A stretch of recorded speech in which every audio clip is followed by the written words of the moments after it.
انت فاكر لما تيجي تسرع الفيديو على في 2 او في 1.5، انت كده هتفهم؟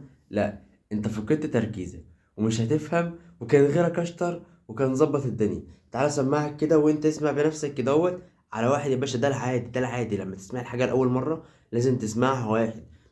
ما ينفعش تسمعها 1.5 او في 2. انت بتفهم ازاي اصلا؟ بتفهم ازاي؟ بتستوعب ازاي؟ احنا هو اللي بنبقى مزنوقين، بنفتح على واحد عادي خالص. بص معايا كده وانت اسمع وقرر بنفسك. بتبلع ريقك. علشان كده في الطياره شخص والطياره سامع. قبل ما الطياره تنزل يقول لك امضغ لبان، علشان المضغ اللبان هيخليك تسوالو، فالسوالونج هيفتح ويقفل الاستيكان تيوب. ايه ده؟ يعني الطفل اللي بيتولد بتلف بلد البلد المصري بتاعته ديفيشن مش شغال كويس، الاستيكان تيوب بتاعته بتقفل على طول. فهمت تصدق؟ حاجه؟ وعلشان كده سامع الاطفال اللي عندهم حاجه؟ تلف بلد الاستيكان تيوب بتاعتهم قافله، فبيتولد انت بالظبط بمرض كده. اسمه سكيتو روتايتس ميديا. عرفوا بعد كده يعني السكيشن ماليه اللي ايه؟ لان الاستيكان تيوب بتاعته قافله. طيب تعالى نشوف الميديا. بس بسيطه جدا جدا.